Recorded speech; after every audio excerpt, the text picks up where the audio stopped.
The Gory Gaze.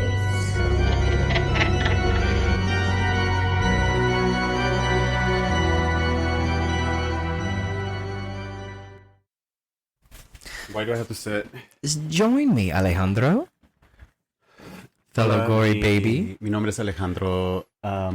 Yo soy nacido en Los Ángeles, vivo con mi familia, vivido con mi familia por 43 años y aquí en Los Ángeles soy residente. Ahora vivo con mi novio en la ciudad de Hollywood, en Los Ángeles, sí, California, en donde tenemos un podcast que utilizamos películas de horror y las quebramos en un modo como para asustar al público, para decirles a ellos cómo se mira la película, cómo se escucha en el sonido de música. What I gathered was Katy Perry's latest song is an absolute flop, and what we should really be doing is listening to nothing but Chaperone. So you don't want milk in your coffee? You want creamer? What did you say? I was just asking if you want creamer or coffee or milk. Shut up. That's not what you were saying. All right. Welcome back to the Gory Gaze. Oh, that's not our intro. I kind of wanted to be. No, what did you say, honestly? Nothing. I was just like rambling in Spanish. You didn't ask me if I wanted coffee and cream or whatever? No. Well, what did you say? Why would I do that? Now I want to know. Tell me. No. Translación. Por favor, papi. No. Que algo te tomar. It was nonsense. I wasn't saying anything. Really? Yeah, really. I was invested. Well, it was about the podcast in Spanish, but it was like not really about the podcast. Well, now we're doing the entire episode in Spanish. Like it started, but I didn't think you were recording, so I just kept on bullshitting myself, and I went along with it. And now you're telling me that you were recording, so it's like I was just rambling some bullshit. So my Spanish audience is gonna be like, he ain't saying shit, he's just rambling. Well, we actually have listeners in Spanish-speaking countries. Of course, Mexico. Okay, well, in Argentina and Spain. Argentina is not Mexico. Well, they speak Spanish and Spanglish. Spanish is not Mexico. They speak Spanish. Am I wrong? That's like, what does he say in The Craft? What did that snail trail over there say about me? No, about Mexican, speaking Spanish and Mexican or something like that. Like Spanish isn't Mexican or something. It's called Spanish, genius. Right? Like, Yeah. I don't know. I have to watch it just to say We should be learning Mexican. I don't think you know what I'm or talking something. about. It's one of my favorite movies. You know what's funny? Because we were, like, I speak collectively for the dogs. I was talking to the dogs the other day about this, about how we had mentioned we were going to be doing an audio commentary with Monica eventually with The Craft, or about The Craft. That is still going to be happening. Yeah, I want I hope everyone so. to know that. It just has not worked out yet. It's just, it's going to happen. You know what? It needs at to one happen point. soon because it is back to school season, and this, it takes place in high school, so it should be happening like soon. Well, don't worry. We shouldn't guys. wait too long. Like it shouldn't happen before. It should happen before Halloween. For Okay. sure. Okay. It's going to be a Patreon episode.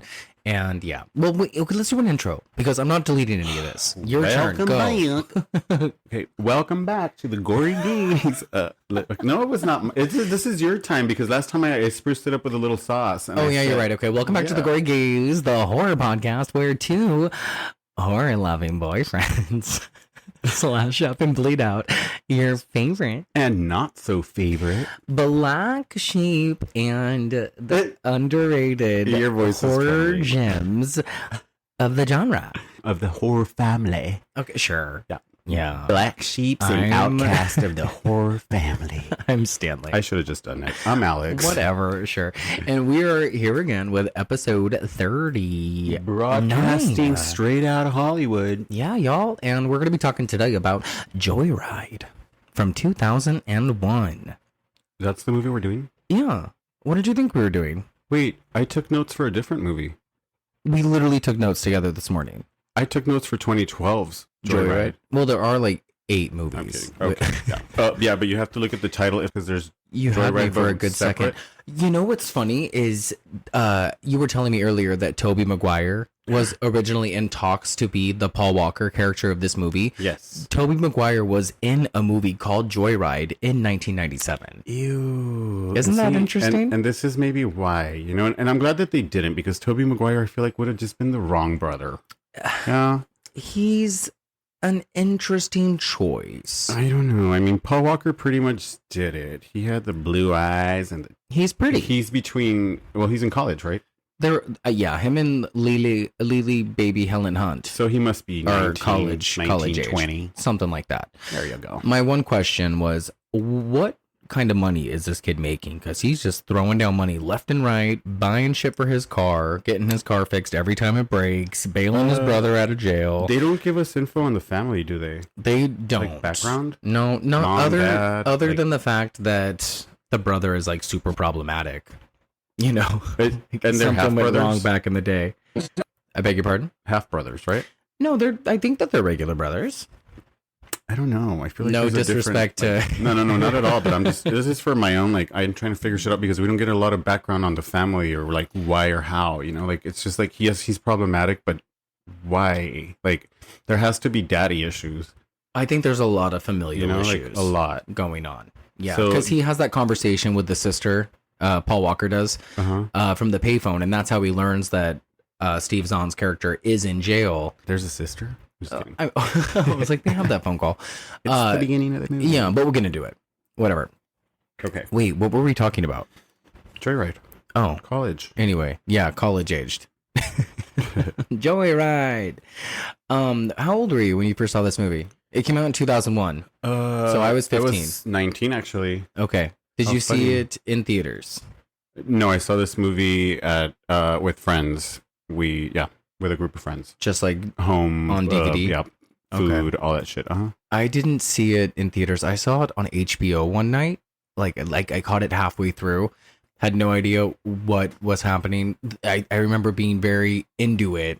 And then I caught it again like 2 nights later from beginning to end. And I just liked it so much. I thought it was so creepy and so scary.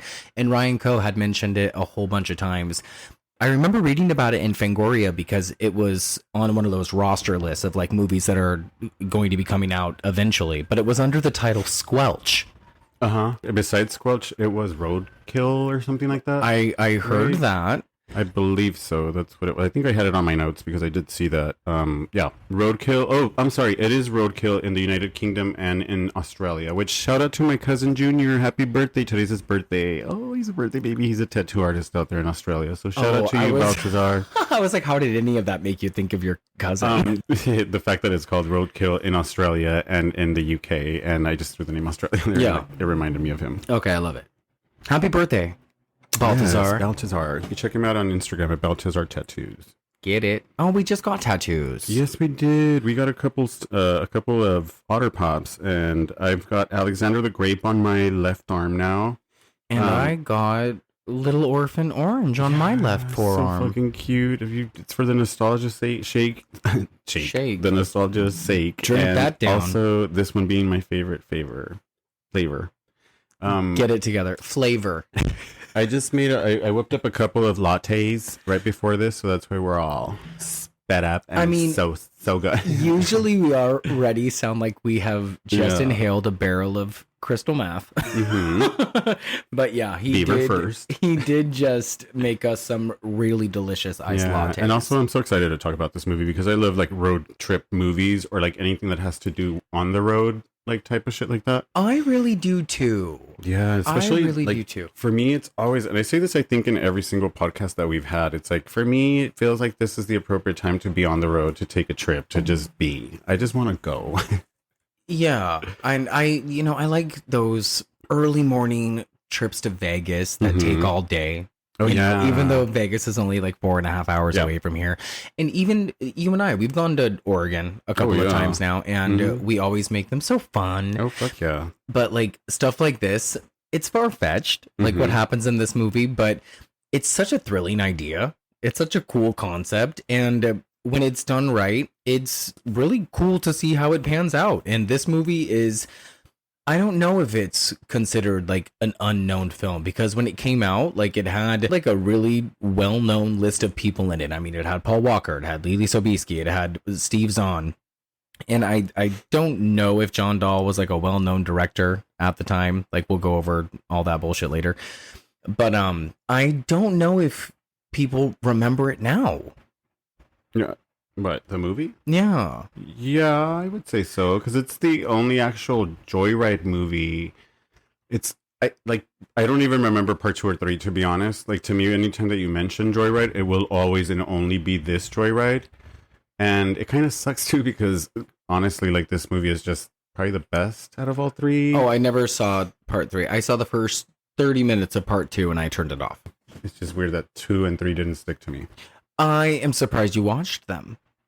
Yeah, I did, of course, because it's Joyride, so you just want to continue the saga, but it's just they didn't stick. I just feel like that this is one of those movies that came out at a weird time where the slasher genre and these kind of movies were starting to kind of die down, and this was one of those movies that just came and went. And it also came out at a time where the 9/11 was happening. Like, this came out like the weekend of 9/11. I think 9/11 was a Tuesday. Well, September, October. September 11th. This one was released October? Yeah, this came out September 9th. Oh, Lord. So if that's... Oh, wait, no. This came out October 5th, 2001 in the United States. Excuse me, I take all that back. It came out September 9th, 2001 at TIFF. So at Toronto International Film Festival. So that's where it premiered. So I take all that back. So September 11th had nothing to do with it. It didn't even affect it because they pushed it the next month. Because it came out in the United States October 5th. But yeah, it's like if you compare this movie or bring it up in a list of movies that came out at that particular time, I don't think that this is one of the more memorable films. You know what I mean? Yeah. Okay. Well, there was a lot happening in 2001, so it's like I think 9/11 did take the attention of everything else around it. And see, Joyride, if you mention Paul Walker, I think most people are gonna say, what's those fucking movies about the cars? Which one? Fast and Furious. Oh yeah. Like, I think a lot of people will mention Fast and Furious before Joyride. Yeah, and I think those movies, and Varsity Blues even, I think you would consider before Joyride. And wasn't he in Carrie, or am I mistaken? Carrie I think you're mistaken. Yeah, right? Yeah, I don't think that he was in that. That's not him. He was in She's All That. She's All That. He was the definitely asshole. in She's All That. Oh God. Did you have a crush on Paul Walker? Absolutely. I don't know. You just gave me a face. I don't know. I think people convince. You know what? He was the second Zach Morris, the closest thing to a Zach Morris from Saved by the Bell. So yes, I was a little attractive, but not as attractive as I was to Zach Morris from Saved by the Bell. He was so pretty. Yeah. So pretty. No, he really was, but I don't know. It's just Paul Walker was too blown up for me. Like, it was just people wanting to convince you to love him. What do you mean? I don't know. Like, he was just like a trend. Okay. You know, like, and I wasn't having it. I think it was definitely a career cut way too short. It was definitely like one of those Brittany Murphy things. Absolutely. Not like personal life wise. I mean, I'm sure those are like apples and oranges. But I'm looking at the weekend of October 5th. What the fuck was that? When this movie was released, and it was up again. Go ahead. You know what? I'm sorry. Rest in peace, Paul Walker. We're like, I mean, 100%. Over and over, yeah. But it's No, like he was a first. very talented actor. Yeah. Like, he was so good. I loved him. He was so fucking cute. I loved him in The Skulls. Do you remember that movie, The Skulls, with Josh Jackson? The great hair, you know, the cheeks, the eyes, like his blue eyes are like everything. But and there's, sorry to interrupt you, but there's so many times in this movie where even this morning we were watching it again, where I was just like, look at his laugh. Like, when he's laughing, like his entire face is just like his laugh. No, he's got it. Like, he was a dad, right? He was a dad. Yeah. Yeah. I feel bad.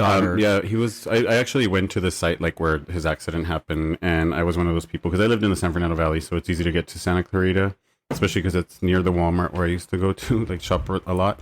And it's just so sad to think of the situation that he was in, because it wasn't even his fault. He wasn't even driving, whatever. But we're out of this. Just he wasn't driving the car that he crashed. No, he was in? a passenger. Oh, I didn't know. Yeah. I remember hearing about that though, and like I remember exactly where I was, and like just like feeling like just wow. But unfortunately, he was a passenger, and I think the side of the car hit the tree. Like, the tree still, the pole, right? The tree's like move, or was it a pole? I think it was a telephone pole, right? I think it ended on a tree because the tree's like hit sideways now. Like, it literally stayed tilted. Really? Uh-huh. That's terrible. Yeah, rest in peace, Paul Walker. That fucking sucks.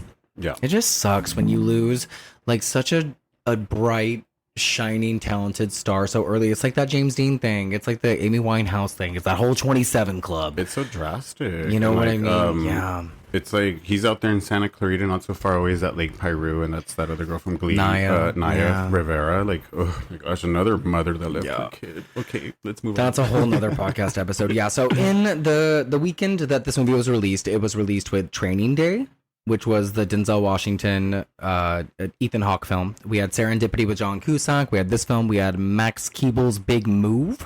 We had a film called The Endurance. Never heard of it. We had another movie called Workmeister Harmonies. And then another one called Chop Suey. Okay. Chop Suey. Speaking of Brittany Murphy, the weekend before we had Don't Say a Word in box office. We also had Zoolander, Hearts in Atlantis. Also in box office the previous month, we had movies like Hardball. We had The Glass House, which was another Leelee Sobieski film. Jeepers Creepers was another road trip movie that I had planned to mention later on in this episode. I like Jeepers Creepers, part 1. I like it too. Very problematic film with the whole director being a child predator. But the film itself, if you can separate all that drama from it, is a very effective film. Well, I don't think that without that director, we would have got the ending that we got. Oh. What do you mean? It was just too much boy body. It was a lot of boy body. Like for what? Just to remove the eyes? We got to see the entire body? Like, no. Fuck, dude. Yeah, you're right. What a creep. Do you remember that movie Clown House that we watched? Oh, yeah. Fuck. What a disgusting fucking movie. Bring it up. We're like so weird. We always bring up the wrong movies. Like, hey, guys, watch Clown House. We do. No, we didn't say watch it. We said remember. Yeah, but I mean, people that we meet were like, yeah, you guys want to see a really crazy movie? Like, well, I think that we just have eyes, the black sheeps and the underdogs. We just have eyes that can handle some shit. You know what I mean? So I have a rose tattoo on my arm. TikTok says I've been through some shit. Oh my god, you're so proud of that. I love that for you. It was my own Google design, and Aaron Tattoos me did it. Yeah, dude. Oh yeah, you know what? Let's just throw another plug in for our girl, Erin Russell. Yes. Erin Russell of Neighbors Tattoo over in Highland Park, y'all. Go visit. Yes, look her up under at Erin Russell Tattoos or at Neighbors Tattoos. Yeah, because fucking beautiful work. Yes. Longtime dear friend. And she's just all around wonderful. Yeah, she does a lot of thin line tattoos, and they're fucking amazing. Like, they're so good. She has such a great arm, but she'll work with anything, but she just does such good work. Yeah. So I think we can agree, before we get into this episode, that this movie, first thoughts, it held up, right? Yes. It holds up. After 20 plus years, it's still like a tight little thriller. There are a few pacing issues, I think, but it still holds up, and it's still a nice hour and a half that just goes by, and it's a thrilling little adventure. It changed a lot of people's like perspective and crank calls and joking. Like, this movie really fucked a lot of people up. Like, I think it made me grow up out of like the whole no more party lines and crank calling or fucking with people like that, because I don't know, like practical jokes and pranks, like, they get you in serious trouble. And I've been in that situation when I've done a couple phone calls and I've been in, like, I've gotten it back. And I'm like, oh my gosh, no. Well, you don't know who's on the other line. It's you know, true. You don't know who you're fucking with at the end of the day. No. You don't know anybody aside really from the person next to you. And that's why you apologize to people when you do bad shit or when you act stupid. Like, you just apologize. And then you get movies these days like that Russell Crowe movie Unhinged. Like, you got to be really careful with who you have road rage with who you talk down to, with like motherfuckers might have baseball bats. Oh yeah. You know, like, there's a guy in this movie that has a baseball bat. Like, you got to be careful. Yeah, and that is one thing I have taken with me. Don't be growing into adulthood. Candy cane. Candy cane. I cannot wait to talk about the voice of this antagonist. Antagonist, yes. Protagonist would be, well, yeah, because he's the one antagonizing the cast. Like, he's the troublemaker. Yeah, he's the adversary. God, sometimes I just lose all senses of like definitions of words, but only when we're podcasting. All right, so let's start talking some shit, I guess. Alex. Right. Oh, I think I should explain a couple of things because the last couple of episodes I've just been dropping random sound bites from various Scream sequels and movies like The Addams Family Values here and there throughout the episodes. What is she doing? I promise that those will eventually like have things to do with later on segments of the episodes. And he's not just doing it to you guys in the podcast, guys. He's moving furniture around. He's starting 3 different projects. There's stuff going on. Yeah, I think I'm having like weird chemical imbalances with my Zoloft. He's glitching out because every single thing he has on his list deserves equal amount of attention. Yeah, so don't be alarmed. It's not you, it's me. And there is a purpose behind all of this madness. Okay. So... Guaranteed third act main cast bloodbath. Was this it? Yeah. I don't know why. I don't know why that's there. I'll fit it in eventually. Okay, what have we been up to? You can listen to our girlfriends episode now. It's available. Well, yeah, it's you available. Mean girlfriends? I said girlfriends. You said it's not like girlfriends. No, I said girlfriends. Even I was like girlfriends. What the fuck? No. It's for the movie Ginger Snaps. Oh my gosh. And it's a good episode. This is perfect for October. You really like that. I really love that. Like whoever thought of putting August and the end of October together to create October.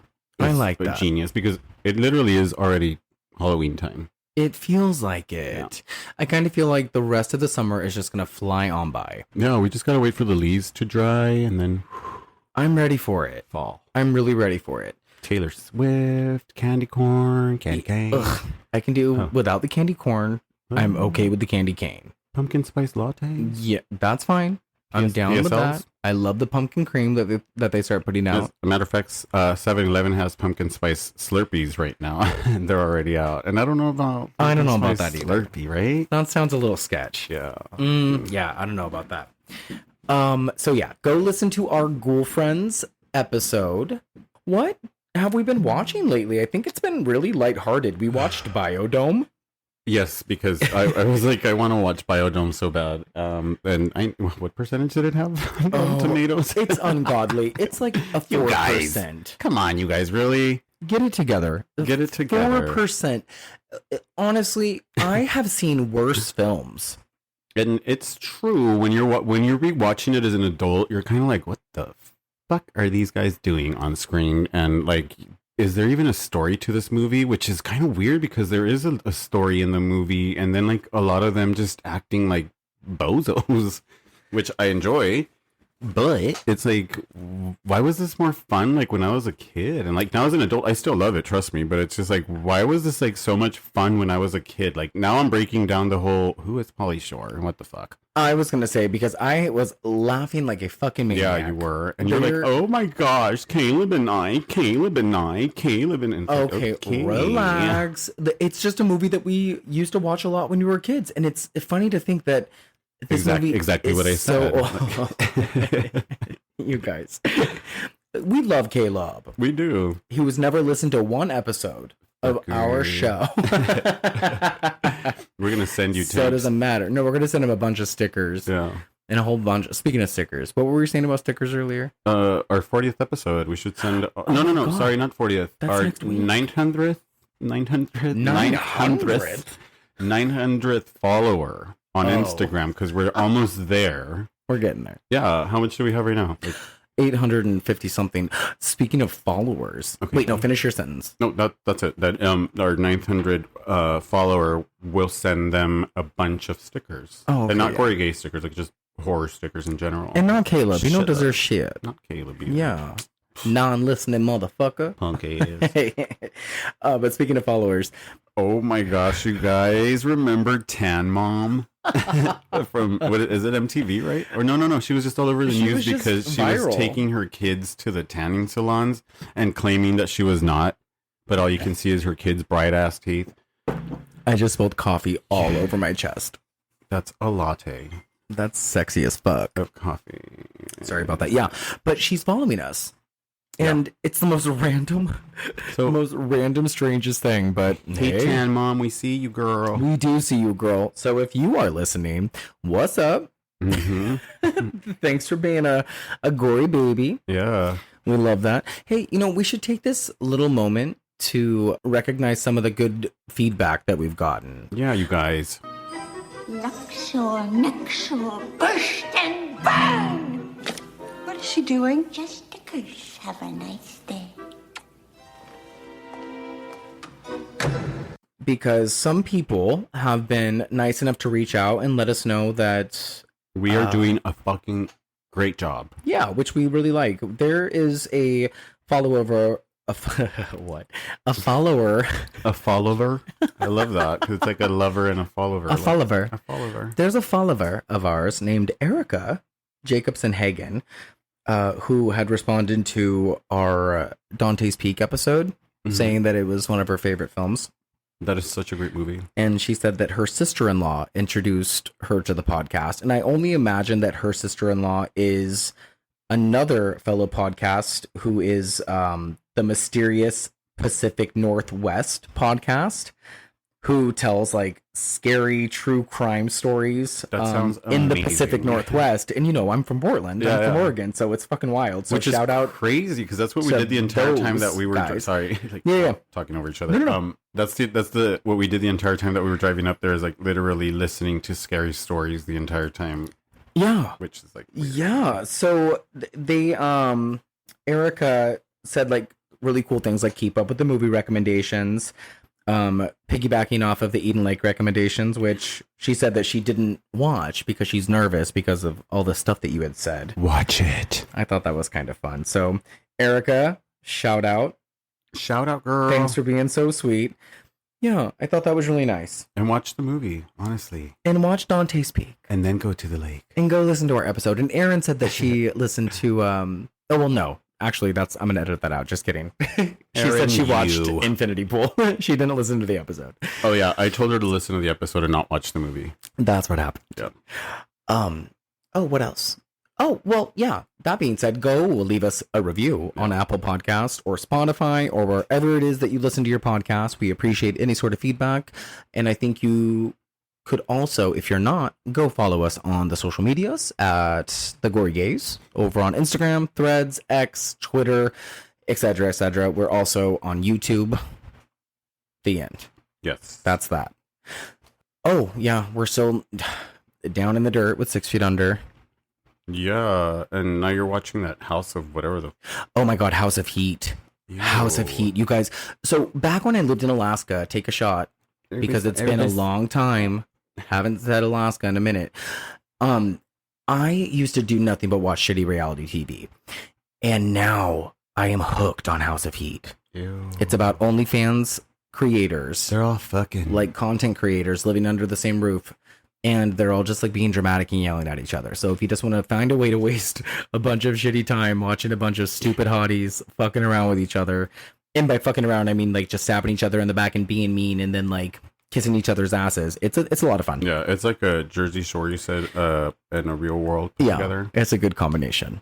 Yeah, they all like have that hungover, bloated face. All of them, because it's always shot o'clock, baby. Yeah. Oh my gosh, dude. When people like get to the point where all you look like is a bloated, hungover face, like, girl, fix yourself. Yeah, get it together. Get it together. Stop drinking. It's my motto these last few days. Get it together. Get it together. My goodness.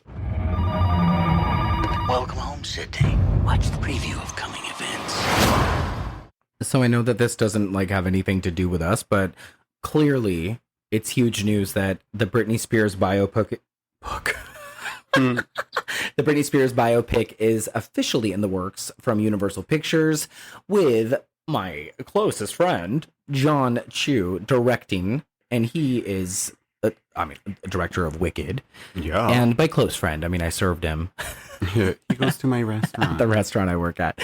And I just made a TikTok the other day when the news was released. And for me, this is a big deal. I got over 2,000 views and over 200 likes. I love that. I thought that was really big in comparison to Alex, who is a TikTok I'll superstar. post a crock and I get like 2 million likes. It's so 2 million views. fucking It's, like, insane. crazy. God. But Oh, our Patreon episode. Our next Patreon episode is going to be for the movie Freaks. Oh, man. Okay. Yeah. Okay. Yeah. We're going to break it down. It's going to be fucking great. And that was your idea. Yeah. To watch that movie. I liked it. Well, you wanted to jump into that black and white era, right? Like you were like feeling like a vibe that day, and I was like, I got one for you. Yeah, I wanted to watch something old, and that's such a controversial movie, and there's so much to dig into, and it's so interesting because all that we're left with that film is like an hour, you know, and they had filmed over like 90 minutes of footage, and somehow we're only given an hour result. And I'm just so excited to talk about it because essentially the 4th season of American Horror Story Freak Show is like the extension of that film. Honestly, I felt like I was watching the black and white version of that season. And it's just, it's so magical. It's such a magical movie. So get prepared because that's going to be coming in the next few weeks, guys. And also in the next couple of weeks, I know we mentioned it last episode, but we had recorded guest host with Chuddle the Pod. Yeah, we did guest for spots. Species. For Species, yeah, Chuddle the Pod. We love those guys. They were so much fun. Yeah, they really were. We had such a good time. It was 5 of us in one little room, guys. Just 5 of us chatting it in up. one room. Oh man, it was so warm. So warm and sweaty. So warm. Yeah, they were very inviting, and I look forward to revisiting with them. Yeah. Yeah, it's Super always fun. nice to be in an environment where people just make you feel good about the content that you make, and they just make you feel like you're at the same table. Yeah, like we all got it. Yeah. You know, like we all just got it. No one's better than anyone else. No. You know, you are all doing the same thing. You're all just here. You know, we're all Yeah. just talking about fucking horror movies, and you're no better than me. I'm no better than you. Coexisting. We like that shit. So yeah, that's that. And then we're gonna. Oh, wait. Oh, go ahead. Co-host existing. Co-host existence. Co-host existent. Coexistent. All right, never mind. Coexistent. Okay, that's Whatever. enough. Okay, we're fucking killing it. And then we are going to be taking a week off. I Dolly think, World, we're coming, girl. because we're going to Tennessee. Yeah. So don't expect an episode from us for a week. And then we're going to be coming back strong for season 3. You guys, we're gonna do we'll probably be in our 40th episode. No, 40th episode is next week. Wait, oh my gosh, 39 today. Yeah, you're right. There's Alex, yeah. There I So am. 40th episode will be War of the Worlds. That's next Monday. And then by the time our 1 year episode rolls around, I think that's when we're going to start season 4. Or season 4. Whoa. There's Stanley. That's the next season of 6 Feet Under that will be on. That's when we're going to start season 3. Because this has been season 2. It's like Twin Peaks. The season doesn't end, you guys. You know what I mean? Twin Peaks season 1 was like 8 episodes, and then season 2 was like 22 episodes. Yeah. You know what I mean? And then there was the revival. That's a good recommendation, you guys. Watch Twin Peaks. I love it. Well, there we are. So that's that, guys. I guess we can open the basement door and go look for The people under the stairs. Did you find him? I don't know. Can't really see down here. It's so dark. Turn on your phone light. This is how most horror movies start. I can't believe we haven't covered a Wes Craven movie. You know what? Everybody is covering Wes Craven movies. I'm craving some Craven. Just saying. We need to throw it on the schedule. What'd you call it? On the schedule? Silly. Okay, let's do it. You ready? Oh, I've been ready, and we start talking about Wes Craven. Joyride, known as Roadkill in the UK and Roadkill in Australia. I already talked about that, but just mentioning all over it again, is a 2001 American thriller film directed by John Dahl and written by Clay Tarver and J.J. Abrams, which we learned today. We were listening to a song, and I asked Stanley, do you know who this is? And he's like, really guessing it? And he said, Lordy. And I was like, yes. Yeah. And then walked away, and I was like, actually, this is somebody by the name of Gracie Abrams. And you said, oh my gosh, that's the daughter of J.J. Abrams, literally the daughter of the guy the movie that we're talking about today, that wrote the movie that we're talking about today. Isn't that nuts? That's fucking crazy. That's nuts. Yeah. This is your high level of what is it that I was telling you that you have like high level of energy or some shit? You know- Frequency. Yeah. And this is how the world speaks to you, like always. There's something always universal that happens to you. Yeah, and it's weird that J.J. Abrams, let's talk about him for a second. Yeah, of that course. he has been around forever. Like, he wrote the movie Forever Young with Mel Gibson and Jamie Lee Curtis. Mm-hmm. He wrote Armageddon with Bruce Willis and Great Ben fucking Affleck. movie. And then he wrote this one. He wrote fucking Mission Impossible 3, which was his first directorial debut. And then he would go on to direct Star Trek. And then also Super 8, which is such a good movie. It's like a mixture of The Goonies and Stand By Me. And it's like a monster film. It's so fucking good. And then he would go on to do Star Wars The Force Awakens and then Star Wars The Rise of the Skywalker. And he would also write and produce those movies. This guy is like, he would go on to be a mega star. You know what I mean? But he stopped and he started writing songs for his daughter instead, or what? I mean, like, that girl's a Nepo baby for He's sure. still gonna make money. She is a Nepo baby, but Yeah. he's been around. And the fact that he wrote this film is just bonkers to me. Yeah, I this love is that. nuts. The connection between that, like that, I was like blown. What, like mind blown? What the fuck are you telling me? Right? This is Taylor Swift's best friend, you guys. Like, Yeah. they're totally homies right now. Yeah, they have a single together. And they... Yeah, and also like, sorry, she like opened for Olivia Rodrigo and all my girls, like literally. So this is like totally my vibe. Yeah, he also doesn't have to work again. Yeah, honestly, like, I don't think He so. doesn't. This is great. I love that. I love with like you know, like I find out that like kids or like they're related to like these fucking actresses or actors or directors or people that I've followed, and I've never even known that. Like, how close were you following them then, Alex? I mean, it just depends. Like, are you talented? Do we have to Yeah. investigate that? Yes. Where was I? Okay, J.J. Abrams. It stars Steve Zahn, which all I see is buttocks. Paul Walker and Leelee Sobieski. Now, is it Sobieski or Sabisky. Sobieski? Who knows? Who cares? Baby Helen Hunt. Baby Helen Hunt for sure. They have the same voice, same face, everything. This is great. Sorry, she's retired now. Come back to us. Yes. Joyride was produced by Abrams and Chris Moore. The film was shot in Nevada, California, and Utah, and a little extra, I believe, or that was just like seasoned for the movie. Yeah, we're supposed to end up in Wyoming, Some Colorado, bullshit. Well, a whole bunch of places. I think they're driving through Utah to Wyoming to get to Colorado, right? Something like that. Something like Yeah, that. Or they just couldn't go right to the neighboring state. sure. Cinematography, Jeffrey Jur, right? Yeah. Okay. Edited by Eric L. Beeson and Glenn Scantlebury. I can tell you that Glenn Scantle, whoever Scantlebury. edited films such as The Godfather Part 3, Bram Stoker's Dracula, also Armageddon, The Texas Chainsaw Massacre 2003, 2010's A Nightmare on Elm Street, 2013's Carrie. That's all. Okay. That's all worth mentioning. That was great. Now this next one really got me because when I heard a certain part of the music in the movie, I started like going, and you like This was straight up good. just like killed. You came back at me with, "Oh my gosh, this is the same guy that did the music for Scream, right?" Is that what you said? It is. Yeah, and I Yeah. was like, "What the fuck? Are you serious?" And he's like, "I'm so glad that you caught that." And I was like, "I caught that like little note at the beginning of the music that sounded to me just like Scream." And I was like, "Okay, that's so fucking funny." And I don't know if it's the same or not, but yeah, I just did. It just all sounds so similar. And the one criticism I have of this film, and also just any movie composed by Marco Beltrami, is that he lifts, if not just carbon copies the tracks from his movies to other films. There are tracks from Halloween H2O that are exactly the same tracks from Scream.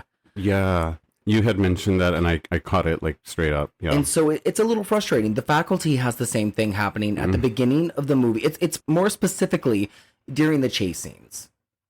So when Michael Myers is chasing Jamie Lee in the school sequence near the end of Halloween H2O, we get the same exact music that we get when Ghostface is chasing Sydney during the house sequence at the end of the original Scream. now is this because he tends to like work with the same production companies? Like, maybe like do they carry their No, I little just think club? he's just a lazy composer. But that doesn't take away the fact that he's very renowned. Oh, it's a Disney thing. No, Like, he's only it's the way brown. they recycle like cartoon characters and create other characters out of the same arms and legs. Maybe so. Something. Yeah, no, he has been nominated for 2 Academy Awards There you go, Marco. and a Golden Globe Award for Quiet Place. Congratulations. So he's very loved in the horror genre. He's composed for movies like Mimic, Resident Evil, The Woman in Black, Carrie, The Nun 2. Scream period. Yeah, a whole bunch of. We love him. Yeah. We do love him. Running time on this film, we have 97 minutes and a budget of 23 million that was spent on this movie. And unfortunately, it only boxed office about 36.6 million, which not a lot came in, just enough to pay Paul Walker. Yeah. I think so. It's funny because it got favorable reviews. It did. It received positive reviews from critics who praised Dahl's direction and the screenplay and performances of the cast, particularly Zan, because he played a lot of like, it was really like comedically relieving. Like the movie's fucking stressful as shit. Yeah. You know, and his character, you kind of like fall in love with initially right from the beginning when you see him on screen and you hear his voice. You're already like, who is this interesting fucking character? Agreed. I want him for the entire movie. Yeah, I think so too. He's just such a good guy. He's good looking. He's great. Like he's such a good actor. So I love his movies and anything he's in or shows or whatever I've seen him in. He's pretty good at everything. And he's been around for such a long time too. Yeah, I like, loved him in Reality Bites. I feel like he doesn't age. Like after this movie, I told you he did that movie with who did I mention? Penelope Cruz and Salma Hayek, and it's called Bandidas, and the same shot of his ass, and my gosh, this guy had a great ass. Okay, moving on. Bandidas. Yeah, it was in 2005. It's such a good movie. I'm actually going to watch it today when you leave today. Oh God, he's gonna wait till I leave. It's you so guys. much fun. It's so much fun. Critical response for you guys on the review aggregator website Rotten Tomatoes. We have 74%. Damn, that's actually pretty good. Reviews are positive with an average rating of 6.6 out of 10. A well-constructed B-movie thriller, Joyride keeps up necessary level of tension and chills. Yes, so Metacritic assigned the film a score of 75 out of 100 based on 31 critics. Yes. Now, this is the part where I do my kill counts for you. Oh, wait 1 second then. I think I have a little sound clip for that. Fuck you, Amber. I'm not the fucking killer. I know. So, yes, unfortunately, the introduction to Joyride in the entire franchise is the one with the least kills. And you don't even really need them.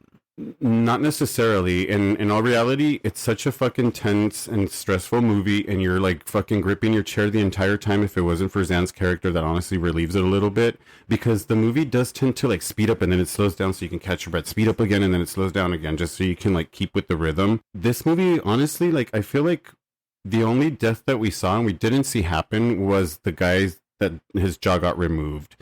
And it's like, yeah, you're like, it's like, is like Rusty, or this guy Rusty Nail, what's his name? Yeah, Rusty Nail. Rusty It's like, Nail. is he even doing the killing? Is there a partner of his? We don't even know if it's actually his hands are clean, because we never see him do the kill on screen. But whatever the detectives determine, that's their shit.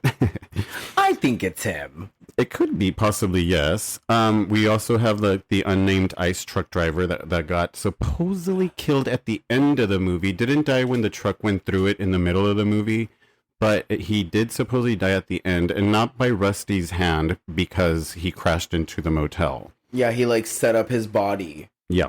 to like go in the driver's seat. Yeah. Yeah, and then there is the unnamed motel receptionist, killed off screen as well. We didn't see that death. But out of all the 3 movies, There's like, a hotel receptionist that dies? you know what? That's what it says. It was unnamed motel receptionist killed off screen is an unknown manner by Rusty Nail. Body seen. When? I have no fucking idea. Where? So I have no idea. What? I don't believe that for a second. So who were the kills then? It was just the. But no, the guy doesn't even die because he's only in a coma. Oh my gosh, you're so So right. he doesn't die. So the ice truck driver might be the only one? Yeah. Oh, real quick. Just in case you guys don't know, slash up and bleed out does mean we are going to spoil the entire movie. So if you have not seen Joyride, now is your opportunity to pause this podcast, go watch it, and the sequel and the threequel, if you decide to, and then come back and listen to this. Yes. Kalish? Yeah. Okay. Sorry. And this we're trying out, so maybe we can change it to the end segment of the whole podcast so that we maybe don't ruin too much of the movie. But you know what? Initially, that's what we do. We slash up, bleed out, and give out everything. What is she doing? Throughout the entire franchise, of course, which I doubt that we're going to do part 2 or part 3. I don't even know. No. I don't think so. But throughout the entire franchise, there's 14 kills, 10 males, 4 female. And if you guys want to get into more intense kills, then yes, go ahead and watch part 2 and part 3, because part 2 just starts and it's kind of like a cool intro, but then it just, I don't know, it's just kills after that. Who cares? I love that. I love the idea of a kill count. I think it's fun. Yeah. I know that other podcasts probably do it, but we're going to do it too. Fuck off. So this movie, like I said, would be a little black humorous. Like they're just trying with the relief of Zan's character, I think. Like, oh yeah. I don't think without this actor that it would be the same movie.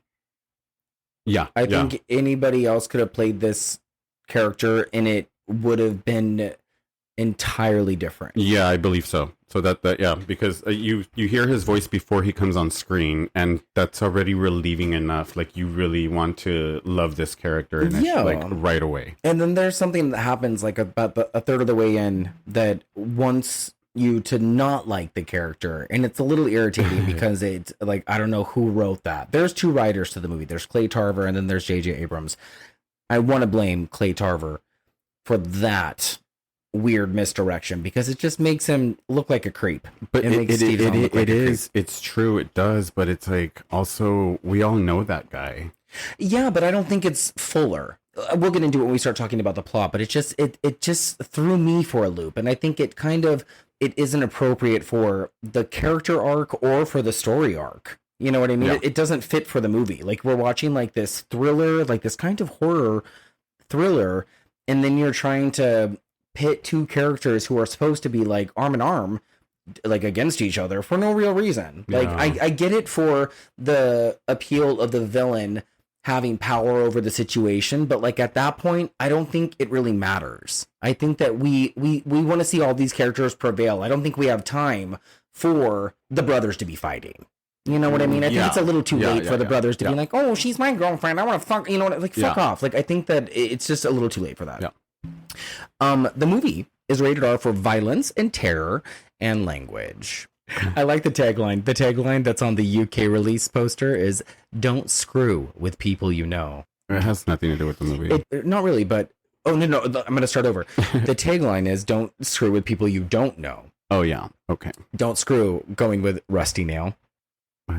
Get it? Yeah. Don't screw with people you don't know. But a screw's not a nail. Rusty Nail. Still Don't screw. But it's still not a screw. Okay, guys. Okay, UK. Well, okay. Oh, well, don't screw with people you don't know. Yeah, don't screw with people you don't know. You don't know. No. All right, guys. So that is the people under the stair for you. I get the stairs. It's a good time to go pack our bags. How about we make a U-turn and go pick up Bro instead? Yeah, you really like Bro. Without trying to get a ticket from the coppers. You just want to take off Bro's pants. I do. You little creep. Guys, he's got a great ass. Compared to Paul Walker, like, this one's more shorter and beefy. Like, oh my gosh, thick legs. Oh my god, you guys, Joyride goes like this. Joyride goes like... No, wait. Fasten your seatbelts and grab your candy canes because we're going to take you on a joyride. Yes. If you had a car, you could pick me up in Colorado. We could have an adventure. You know, the 2 of us. You'd want that? How far would you go for the girl you've always wanted? Sexy choice. Vintage 1971. How much would you do for a brother in need? Thank you for coming. You're welcome. I'll drop him off in Denver. I'll see you tomorrow. Breaker 19. This is like a prehistoric internet or something. Can you do a woman's voice? How much fun could you have? Hey there, this is Candy Cane. Who's this? Rusty Nail. If I were there, Rusty Nail, I'd make you feel good. This is turning me on. When the joke I'll be at the Lone Star Motel. What room? Room 17. I can't wait. This is awesome! is now on you. Who the hell is it? We had a little incident here last night. The victim was staying in room 17. What happened to him? Ripped his jaw clean off. This fall, So you guys ready for an adventure or what? everything you say Candy cane. We saw what you did to that guy. You pathetic, lonely freak show. will come back to haunt you. You really should get that fixed. Get what fixed? That tail light. Everything you see is going to terrify you. And everything you hear Who's the pretty girl? He's watching us! is going to drive you Go, go! over the edge. Now leave it alone! Please! We'll do whatever you want! I want you to head inside naked. So how does it feel to be the freak in the room?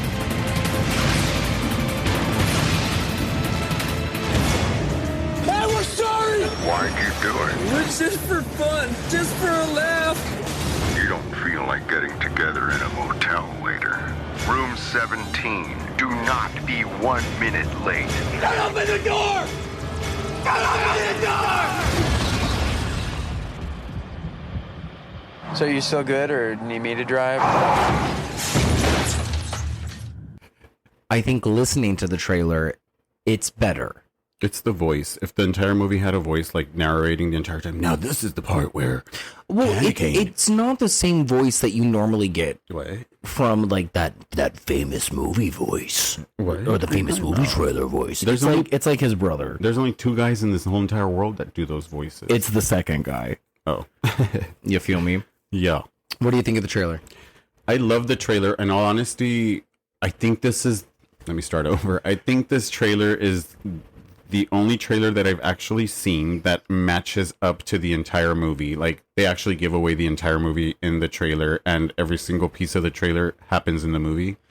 But they give away too much. They give away the entire movie. See, so The entire movie. and they make a lot of it look funnier than it is.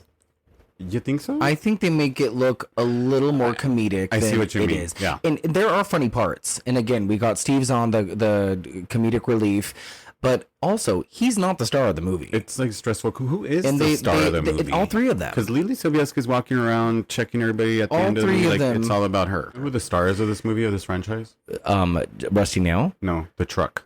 The truck is Rusty Nail. No, the truck is in every single movie. Okay. The truck is the franchise. The truck is the star. Before we get into it, you did see the third? I don't remember the third, so don't ask me anything about it, please. And God, I don't want to put myself through it, but I feel like I have to. Because, never mind. Okay. I feel like I have questions. Well, what? So is it Rusty Nail throughout all three of them? Yes. The same guy, you mean? No, not, I mean, I No, imagine. it's Rusty Nail throughout the entire, all It three is? of them. Okay. Yeah. Fun fact for those who don't know. And the cool thing, hold on, before you advance from this. It's him throughout the all 3 movies, and 1, 2, and 3, the kills do progress. So like 2 has more kills than 1, then 3 has the most kills. Oh. Yeah. They progress by sequel. Yes. Okay, cool. So they, like, people came back because, like, I guess the kills were better and better. People came back to the video store? To the video store, yes. And they were like, oh, Joyride 2. Something she knows. Yeah. Okay, so let's move on. Let's talk about Joyride. Ask me about Gracie Abrams. I'll tell you all about her. This is a Taylor Swift podcast. Absolutely. What do you think of the opening credits? I miss opening credits. I like opening credits, but... There was one day that a movie just was released that didn't have opening credits, and they just Scream. stopped. Oh, was it Scream? It's the phone call. It might have just to mentions. This came out after Scream, but you're right. It was Scream that kind of stopped it. Huh? Like then from there we stopped with we don't have to do that first anymore. credits. Yeah, but I like how we have the static and we kind of have like the voices of essentially Rusty Nail and like other callers over the CB transistor radios. Is that what it's called? A transistor radio? Mm-hmm. And have you ever talked to one? Maybe in like my childhood. We used to own a Suburban and it had a CB radio in it. It was fucking the cool. Funnest thing ever. That's really cool. what goes into the phone call between Lewis and Venna, respectively played by Paul Walker and Leelee Sobieski. Sexy ass motherfucking bitch. They're both so cute. She's so hot. They're both so hot. And they've been friends since childhood. We're both in different colleges. So we have Lewis, who is at a college in California, and Venna, who is at a college in Colorado. Venna and her boyfriend have broken up. It turns out Lewis has always loved her, and it's very clear from the get-go this fucking microphone is in my way. It's the cable. You have to hang it on here. Oh, thank you. Sorry, guys. Technical issue. There you go. Thank you. So she mentions how she wishes he had a car so he could pick her up from school and they could have a road trip together back home since school is out. He decides to cash in his plane ticket, buy a 1971 Chrysler, and go get the girl. Speaking of Taylor Swift. That's how you get the girl. Yeah. So yeah, this is a preface to the Fast and the Furious movie, perhaps, right? I'm pretty sure. There's a lot of Fast and the Furious happening in this movie now. He just looks so good in a car. Yeah. He does. Paul and his blue eyes, baby. He was definitely one of my first movie crushes. As like a young gay boy. Like, because, I mean, Christy Swanson was like my first girl crush, I think. And then there was like Adrian's Med. Oh, he was one of them too. But like Paul Walker was probably the first one I started jerking off to. There's something about Paul Walker. Yeah. It's that 100%. whole Zach Morris look. I don't even think I liked Zach Morris all that much. Well, you were younger, so he wasn't your yeah, that decade. was like more that was mine, your generation. Yeah. All right, I get it. I'm sorry. Lewis calls his sister from the road to tell her of his plans and learns that his brother, Fuller, Steve Zahn, was arrested. So he decides to go 200 miles out of his way and bail him out because they haven't seen each other in a while. There's some distance and tension between them and the rest of the family, etc., etc. Jesus. When Fuller sees him, I think it's one of the most precious reunions in the world. Like the way that, you know, when you see someone for the first time in a long time, like I think this is one of the most believable interactions between two characters. Perfectly casted. These guys look exactly the same. Like they could be brothers. It's amazing. Could be brothers. Yeah. And like how he's like just a little shorter than him, but he's the older brother, Steve Zahn. I think it's so cute. There's older something and thicker. I mean, younger. Or what is it? Smaller and thicker. Just marry him already. Oh my gosh. Fuck. Where are you? That aside, there's something really special about this moment. So cute. Why don't you just kiss him? Oh, me? No, them two. You Such go back home. You have a gaslighter. place. What are you doing? What the fuck is happening? The car ride goes on. We are going towards Boulder. That's the goal here. So we catch up. We talk about Venna. And it's it's a pretty awkward conversation because we get more of the background between Lewis and this Venna girl. Fuller knows a lot more about this than Lewis actually thinks. And he reads the situation very clearly to a T. And Lewis kind of has a meltdown, right? Like he swerves the car off the road and he pretty much tells him that he's not here to talk about his relationship. He doesn't want to talk about his car. He wants to get to where they're going and call it good. He's not here to be all brother. Yeah. He's got pussy on his mind. He ain't fucking. Yeah, he just wants to go get the girl. Yeah. And the fact that Fuller is right, though, because what does Fuller say? Fuller is like, oh, like, I can see the situation here. You have always liked this girl. She has always been too good for you. She's always been too pretty for you. I can see that you've literally cashed in your plane ticket to buy this car. And you're driving all the way out of your way to go pick her up so you can like have like little road trip romance. Okay, or something. He's hanging out with them prison boys way too much because the first thing he comes out and does is read him. Yeah. Bitch got read. Okay. It's wonderful. It's really fun though. And then again, like it's just the chemistry between these two I think is really good. I don't know. I know you don't love it. I don't know yet. I like it from beginning. Couldn't they been like best friends instead and both be fighting for the same girl instead It's of brothers? fine. Because we never even get a family foundation. Like what the fuck? But we do later. I think we have like a little moment. No. We'll bring it up when it happens. But I think that we get like a little touch on it, and I think it's just enough.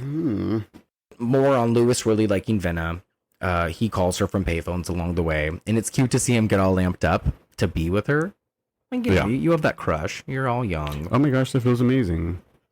Oh, and earlier, Lewis had gotten pulled over for a busted taillight in the new car. This was before he went to pick up Fuller. And so while he's getting that fixed... First warning. Fuller has the guy install a car radio. And this is like the whole basis of the movie. And so we have some code words thrown out, like bears are cops. What was the other one? Like Kodak hunting or there's something? There's a Kodiak with the Kodak, coming up, which means like there's a cop with the gun, like slow your speed monitor. Yeah. And this is where we get introduced to Rusty Nail, because they're fucking around on the radio, right? Fuller wants to... First, he's looking for cops on the road, looking for bears. And he's given himself the nickname Baba Black Sheep, right? Or Black Sheep. And then he's given Paul Walker the nickname Mama's Boy. And then a character named Rusty Nail appears on the CB radio. And they start interacting with him. But Fuller gives gives Lewis the idea to start talking like a girl and gives him the nickname Candy Cane and wants him to start taunting this Rusty Nail character. And Rusty Nail has a very slow, drawling kind of voice. And I don't know if a lot of you know this. I was pretty surprised when I learned it. He's voiced by Ted Levine, who is Buffalo Bill from Silence of the Lambs. That is crazy. That is so fucking crazy. Because I think I only knew that he then acted with Paul Walker in some of those Fast and Furious movies as well. But I didn't know that was the voice for... Did he act in those movies? Yeah, I think he came out... Like, he did like one or two with him or some shit like that. Oh, I love that. Yeah, and the funny thing is that I was going to ask too, like, where the fuck did they create these nicknames from? Like, Rusty Nail and Candy Cane. They're so fucking great in the entire movie, but like...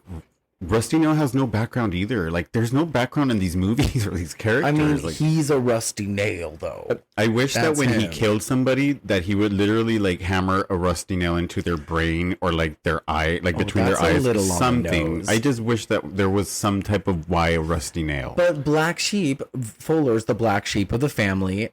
Paul Walker Lewis is the mama's boy because he's a little perfect one. So Rusty Nail... I think they're just great. Like, honestly, like, they're great names that stick. I just want to know, like, history. I want something as to why or how. Like, Candy Cane is a great fucking name. That's made up by the boys, but it's like, it's such a weird name. It's like a stripper's name, I guess. Yeah, sure. What was your first AOL screen name? It You still remember? is. June Baby 818? No, it's Sexy Mexican. Really? That's hilarious. With a double X. That's funny. Yeah, it still is. It's the same trash email that I've just moved over for junk mail spam, but I have that one and I have my business one. Like, that's hilarious. Yeah, mine was Slicker414. It's the weirdest thing, like, to give that email, but yeah, that's what I've always used. I used to have one called Dirty Smurf, DIRRTY, in reference to Christina Aguilera's Dirty. Oh, that's funny. Anyway, where were we? Sexy Mexican. Oh, yeah, that's right. So this is the part where they connect with Rusty Nail. And one of my favorite quotes of the movie is when Fuller says, "These guys are so fucking horny." Yeah. And it really is like a prehistoric internet, right? You used to do stuff like this, right? Oh my gosh, dude. Like, this was like, if you weren't fucking doing prank calls on a fucking... It's literally a rite of passage, like, for teenage years. Like, you have to fucking do that. Especially for young gay guys, I think. I don't know how it happens now. I think now is just, like, the trend of, what are those, I think it's gone now. I think you're just hooking up with people. Like, they're just, like, those little sites on your phone. I think things have changed. I think times are so different now to where you just download apps and go suck dick. Yeah. I think kids are much different these days. It's weird now. Yeah, but back then... Like you just said, you were calling like those local sex lines and pretending to be like a girl. Absolutely. Oh, fuck yeah. Or like your name was like Jenna Marie. Hi, Daddy. Like, you were doing weird shit. Yeah. Sarah Buck, the girl that you met at Becky's wedding, who's so lovely. Hey, Sarah, if you're ever listening. We used to prank call this number that was one digit off of my home phone number. Ooh. And we would do a 3-way call with it. And we would torture this family. Oh, absolutely. Like, fucking torture them. The funnest. And they would just have their kid answer the phone. I mean, we got those phone calls at our house, too. Like, we weren't the only ones doing it. I never got prank phone calls. It was just a thing to do. It really was. You were calling us, we were calling you. This is an example of how it can go extremely awry. Yeah. Rusty Nail, baby. Yeah, you can get into some pretty dire situations. I mean, yeah, what if it's a sadistic killer on the other end? Are your parents home? Let's be real. Paul Walker sounds like a guy, right? Wouldn't you be able to tell the difference? They would always tell me, like, they're like, you're a guy. And I'd be like, hello, like, hey, you want to hang out? To this day, I can be at my mother's house and answer her phone, and they'll be like, hi, Leanne. I was always so mad as a kid. I was like, why can't I just be born a girl? Like, I really, like, wanted boys to like me so bad that I would do It's so hard. It was so bad. I'm ashamed to say that I got away with it for so long. I was Jenna Marie for a minute. I'm gonna kill you, Jenna Marie. Little baby Alex is coming for you, Jenna Marie. June baby. You stole all my boyfriends. I did. I was telling them to meet me in the library parking lot across the street from my house, and I would go like hide in the bushes with Ryan Coe, and we'd watch these cars just circle the parking lot and wait. Oh man, those guys were horny. So fucking horny, and they would just sit there and wait, and sometimes we would like be stuck in the bushes because the cars wouldn't leave. Ew. Oh, it was scary sometimes, what if you came dude. up with the wrong one, dude? You'd be happy you're still I'm alive telling right now. you, when I know that say bullshit. dire situations, I'm not kidding. No, yeah. Okay, let's move on. So all of this starts out pretty harmless, right? It's like harmless chat, and it stays harmless until they lose him. And Lewis's face when they lose him is so funny because he looks upset. What the fuck? Yeah, I noticed that too. He's like, gone? did we lose him? He's gone? Like I'm like, I thought you were into this. Yeah. And now you're like mad that he's gone. Yeah, it's so funny. So the guys end up at the Lone Star Motel. And this motel exists. I had questions about that because I thought the Lone Star was Texas, but it might be Texas owned. The Lone Star is in Texas. But this motel is in Nevada. Because it's their flag, right? Isn't it like the Lone Star State? Oh, I don't know. Yeah, because it has that big star on their flag. No fucking idea. It's a Republican state. That's all I know. Kamala. I said it.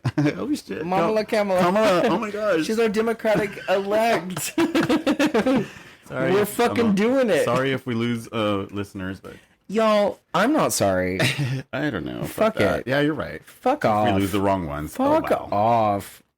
Fucking goodbye. Female boxer. Get out of here. Okay, so when Fuller gimps out of the driver's seat because he parked in the handicap spot, I fucking died.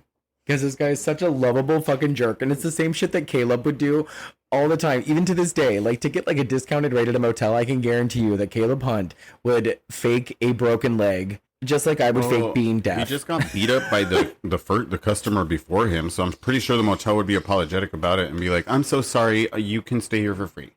The red lighting is everything, and I'm going to point that out. It looks like covered up fluorescent lighting to me.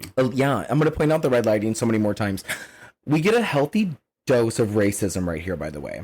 When Fuller goes into the office to rent a room and he sees the large mean man berating the desk clerk. Oh my god. Okay. So when Lewis gets back in the car, when Fuller gets back in the car, we can hear Rusty Nail asking for candy cane. He's back. It's kind of creepy. Yeah. And what up? But he notices because we skipped the part where what's his name's getting shoved and pushed on his way out.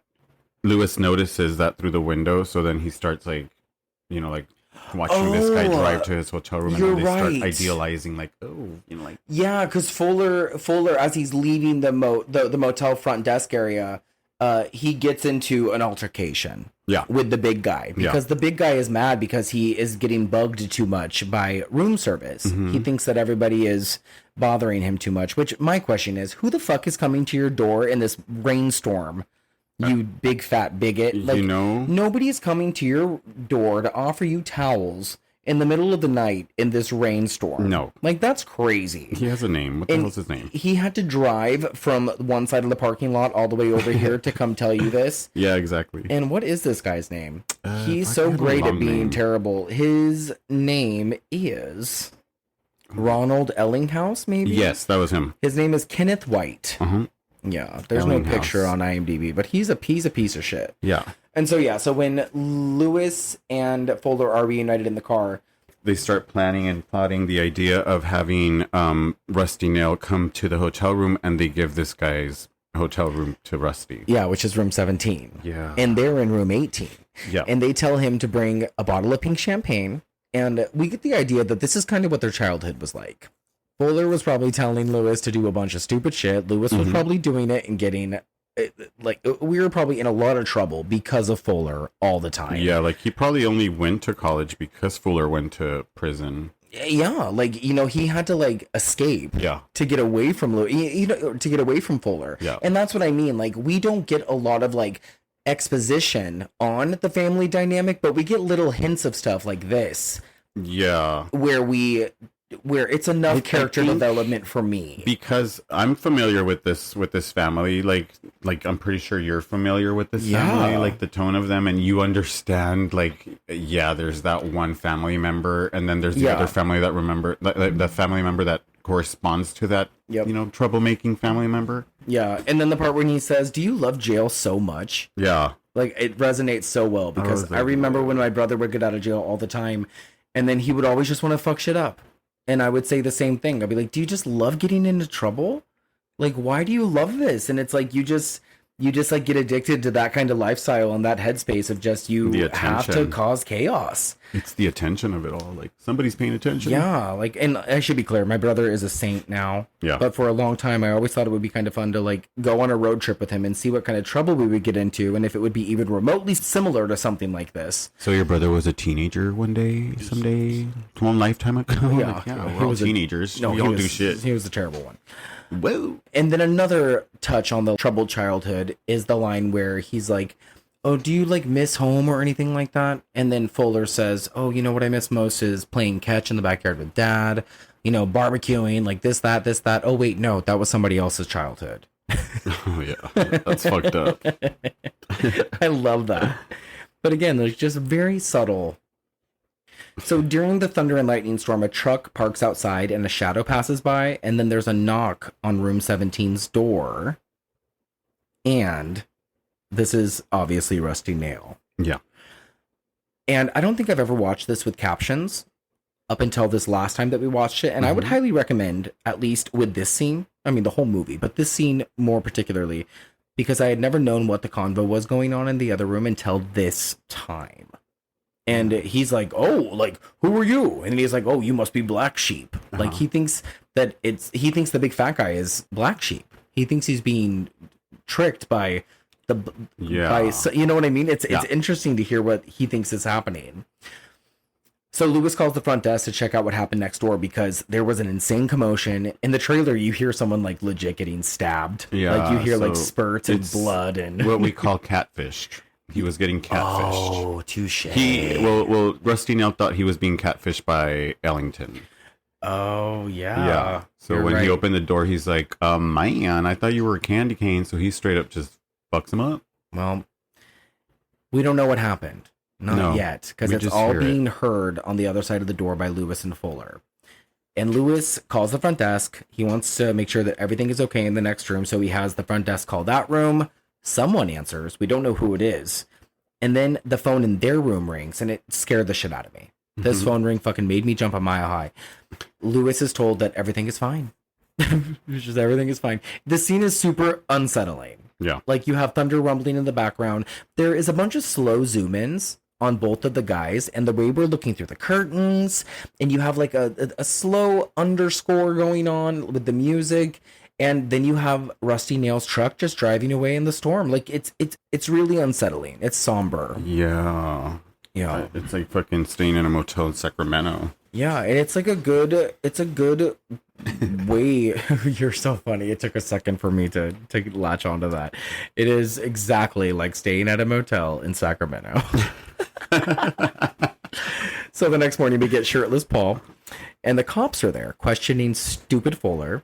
The cop, Officer Keeney, who is played by Brian Lechner, is a trip. We hate him. We hate him. But Fuller is also the worst. Like, when he's answering questions, it's like, shut the fuck up, dude. Like, why are you answering questions? Like, let anyone else be the one to answer the questions.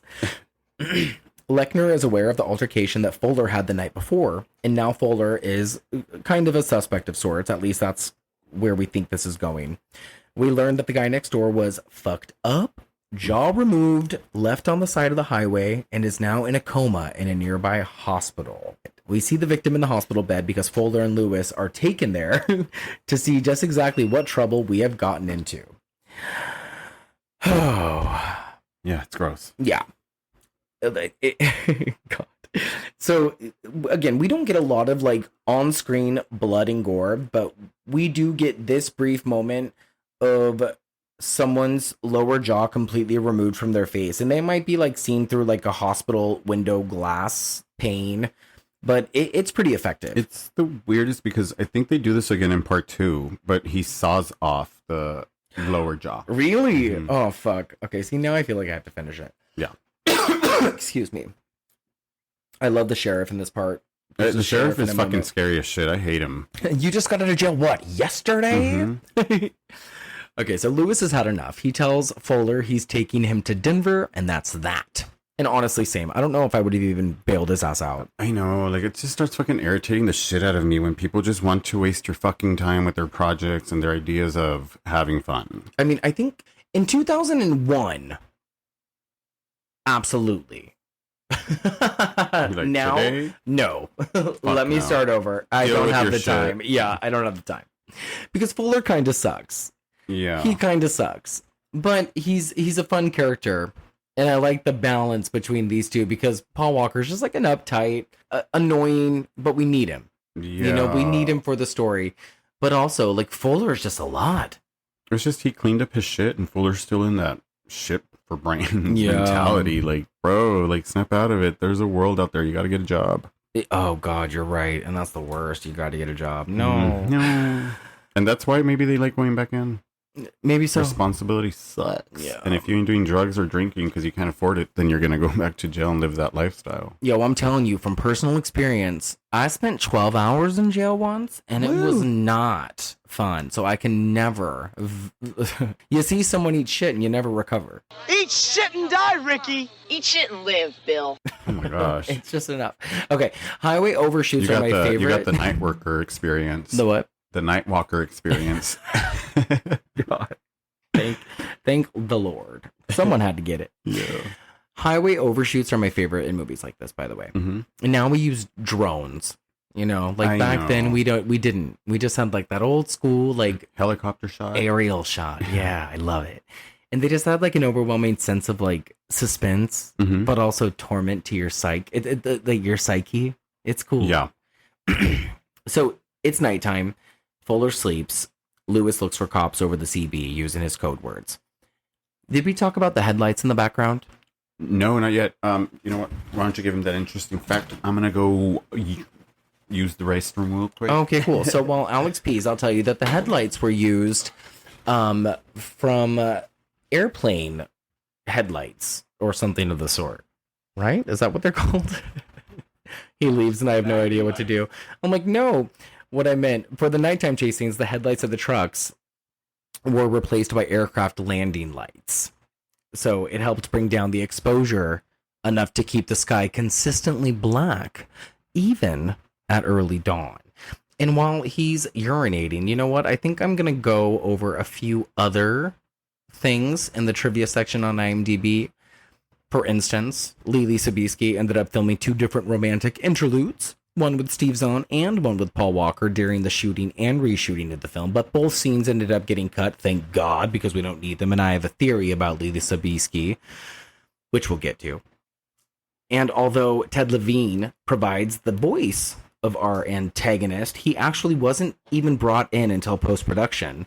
And physically, the actor, Matthew Kimbrough, or Kimbrough maybe, is the one who played the physical being of Rusty Nail. Alex is back, by the way. And also 3 different versions of this motherfucking movie. What? 3 different versions of the ending were shot. I thought it was 4. It might have been 4. Maybe it's 3. The 4th is what we got. Yeah, 4th is what we got. Welcome back. Thank you. How was it? It was fucking amazing. I can't believe you disappeared on me like that. I was yelling stuff from the bathroom like, landing lights. I couldn't even hear you. Fluorescent. That's so funny. Okay, so as he looks for interaction over the CB, he hears Rusty Nail looking for Candy Cane, a.k.a. him, Lewis, over the radio.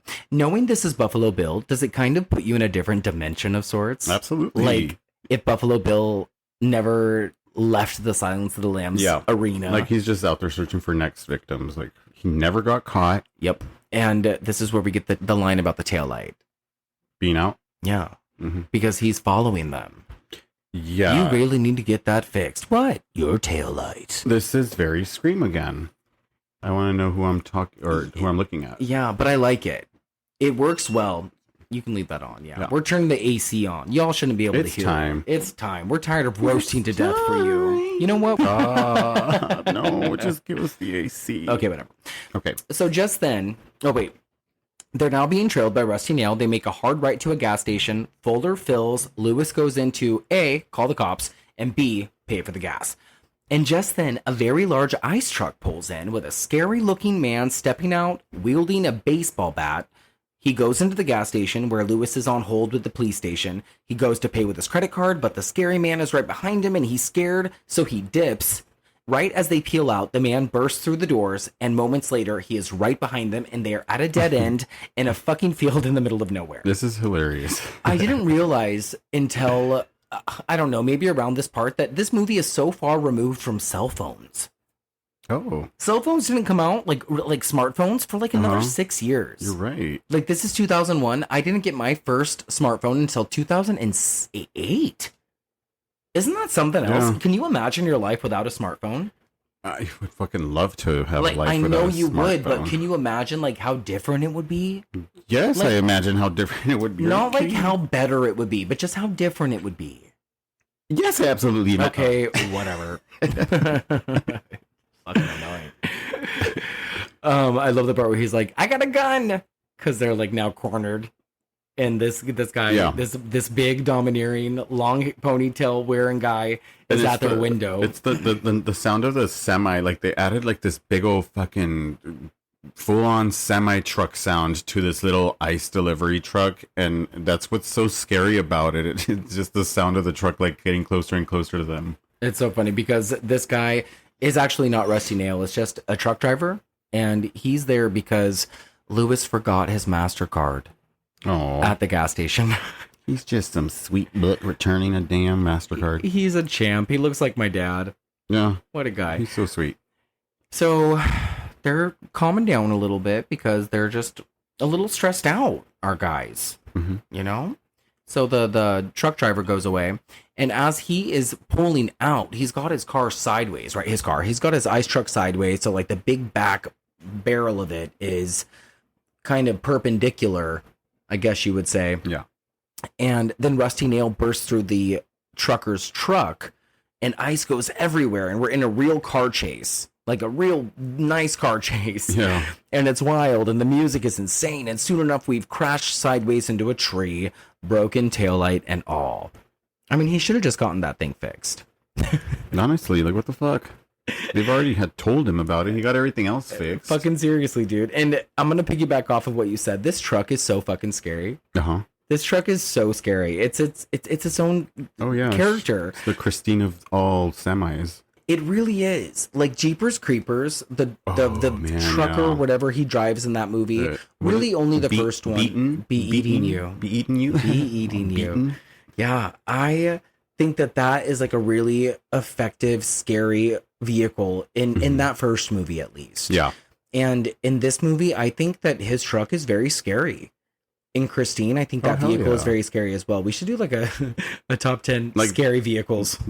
When the truck is backing up and why the lights gotta dim out, like that's the scary part, that it like literally just slowly exits the scene, the stage, and it's like so fucking quiet about it. And there's a scene later on when they're in the cornfield when he has music playing and you can hear it echoing throughout the field. Yeah, that's fucking cool. It's so good. There's so many posters that could have been done for this movie throughout the cornfields. 100% correct. Now Rusty Nail is pushing their car up against the tree, and he's crushing it, and the windows are breaking, and we have the characters in the car. Fuller and Lewis are just sobbing, and they finally apologize through the CB radio. And this is where the car backs off, and the headlights turn off, and everything that Alex just said. Fuck, man. It's really tense. Yeah, it is. It's really fucking tense. And we're back on the road again. Here we go. And Fuller disconnects the CB and throws it out the fucking window. Get rid of it, honestly. Like, what the fuck? Something I would have done a while ago, bro. Don't answer. Keep answering it. This is stupid. Like, don't touch me. Yeah. Yeah, I'm done here too. And we're finally to Leelee Sobieski. We meet Venna, which is the character she plays. She has a camera draped over her shoulder, so she's artsy, and she also has a roommate, quote unquote, who I think is actually her girlfriend. Honestly. Named Charlotte, who is a completely useless character. But you said something that I think was really nice. It should have been Mandy Moore playing that character, or that she reminded me so much of, I'm not sure who it was, the girl in... The Rage. Fuck, The Rage, yeah. You know, the girl that picks her up. Rachel Blanchard. Yeah. Yeah. You know, Cher from the Clueless TV show. There you go. And I'll take either or, especially Mandy Moore. But this character is just such a useless character. Yeah. But that's where my theory comes in. I think that Leelee Sobieski, I think that this could have been a man. I think they could have been picking up another male character. It could have been a little brother. It could have been Chichi Rodriguez. Boy. It could have been anybody else except a love interest. The trailer for this movie is like, how far would you go for the girl of your dreams? And it's like, what is happening here? She doesn't even like you. Yeah. Because she's a lesbian. And he's the one that told her during the first phone call that she wasn't that hot. Like, I know, yeah. And she doesn't kiss anybody in this movie except Charlotte. Mm-mm. She kisses Charlotte right here, basically on the lips. Mm-hmm. And it's just interesting. It's just interesting. So, like, we end up going on a road trip, Venna and her brothers. And there's a moment where Lewis and her are about to kiss, but Fuller interrupts. And it just begs the question, would she have let him kiss her? Yes. You think so? Yeah. I don't know. I think so. Because the flirting was already enough. Like, we got the initial phone call where they were both in bed and she was so sexy. There was no reason for that, you know, but she was so... I think it's because we needed some skin. Well, yeah, but they're already letting us know that there's something going on that can happen. Yeah. Okay, sure. And then this brother is just so annoying because he ain't getting none. I think the sexiest part in this movie is this part where we're at the bar in Nebraska getting shit-faced and they start trying to tie knots with cherries. With the cherry stems with their tongues. Can you do it? Absolutely. I can fucking do it too. Let's fucking have a contest. We will. I'm gonna bring some home tonight. Let's fucking have a contest. It's on, bitch. You can't do that. You're gonna be practicing all day. Like, I am gonna practice when I get to work. Yes. I do like this part with Venna, where she's really hostile with the guys at the bar, but I wish we got more of it because she's triggered so quickly, and it makes me think that something has happened prior with her and her last boyfriend, or with like a previous relationship. Because she's like, oh, you can call me whatever you want. She recoils so quickly. Like, she has like a firm ground about her. But there's something about the way that these guys interact with her and how she doesn't respond. She has a secret. Yeah. Yeah. And I think that this would have been a really good moment if it was just written differently. Yeah. Like, there should have been a deeper moment. Give us something, you know, like, because we don't get nothing out of her either. They're just picking her up. There's a lot of thin moments. She just joins the group. Yeah, like, that's what I mean. It could have been played by a boy. And now she's like so involved, as much as involved as they are in the joyride. Yeah, I think because I'm more invested in Venna now than I am in anybody else. No, she's the fucking front woman. Like, she is the movie. Because the writing starts to go a little wonky from this point forward, and it just doesn't make a lot of sense. I'm still here for it, and I like it, and it's still suspenseful because the everything is suspenseful. Like, it doesn't take away from that. It's just like I don't really know what's going on with the trio at this point. Which is fine. I guess I'm not really here for it in that regard. I'm not here to watch what's 15-year-old me, especially now for critical sake. It's like, I'm not quite sure. Yeah. Anyway, we're followed up with what could have been a really great emotional moment by the bitch moment with Steve Zahn. Like, oh, what are you doing, bitch? Yeah. Like, get back in the car, bitch. Like, I feel like that was a wasted opportunity. Yeah. I get it. And then we're followed up with Fuller trying to get it in with Venna. And that's the part where I was talking about earlier. Like, why are we trying to turn Fuller into a dog now? Yeah, like, we've had like this great chemistry between him and Lewis, and they're being brotherly, and like we have all this great comedy between the two of them and what they've been through. And then you're going to try to steal your brother's girl? Well, Even there's- if she is a camera-toting lesbian. It's just something that's there where like he just had a screwed up growing up, you know, like he just grew Trying to cause some drama. Yeah. Chaos. Yeah, Like, you're I need attracted some to the chaos. background in the family. Like, who were we? Yeah, because there's What something happened? had to have gone wrong where Who's dad? you black sheep, I guess. You know, you were the black sheep because you are trying to sabotage whatever good is going on between you and your brother now because you guys are in a stressful situation, yes, but this is the wrong thing to be doing right now. I don't think he has an idea that he's doing that. Like, Then it's so normal to him in his brain that he has no idea that he's honestly doing things that can easily That end the sucks. relationship, like That between sucks. him and his brother. I don't like that. And then what also bothers me is that Venna entertains both of them. Yeah, she does because she kind of does give flirty eyes back, you know, to whoever is flirting with her, whoever's talking to her. She kind of responds the same way. Like Yeah. there's no break between both brothers. She's And literally so like, that's why I have a theory that she's a lesbian. I think so. Like, I don't see how Because not. she's like, oh, I'm gonna be meeting up with my girlfriend, roommate, Charlotte, after this is all over anyway. So these brothers don't even bother me one bit. Here's your hat. Here's your hat. Yeah. See the hat I got you? Got you. Cover your ugly ass mug. The thing you pointed out was, what are they watching in the motel room when Folder goes to visit? Yeah, because I'm always interested in what happens in the background, and they're laying on the bed during this motel stay, and they're watching something on TV, and I was like, what are they watching? And it's a movie with Jane Mansfield. Which? She died in a very tragic auto accident where she lost a portion of her head. That's the weirdest thing, because I was like, that's how part 2 starts. In the sequel, that is how part 2 starts. That's crazy. So my note was Joyride 2 foreshadowing? Yeah, I think so. Yeah. So in the other room, Lewis is awoken by the phone ringing, and of course, it is Rusty Nail. And keep in mind, Lewis was just shit-faced drunk, and he is now stone cold sober. And the editing in this motel room sequence is just choppy because in the deleted scenes, this is where Fuller was trying to get it in with Leelee Sobieski. Yeah, I feel like there's too much going on in this room. Like, I didn't really understand where they were at. That's what I mean. There's too much. You're right. There is too much happening. Yeah. Like he's trying to get it in with her, and there's too much of In the background, everything and, going like, in on. the windows, like there's so much stuff in the bathrooms. Like there's so much shit going on right now in this scene. Like I don't get what the fuck is happening. Is a twister gonna, pass by? Like I don't get it. Oh my god, could you imagine? Yeah, I love that.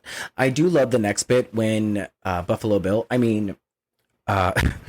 Rusty Nail, gives us the. Do you know how you can make sure a body is unidentified? Is you cut off their fingers and you cut off the jaw. Well, what they do with John Doe's, yeah, right?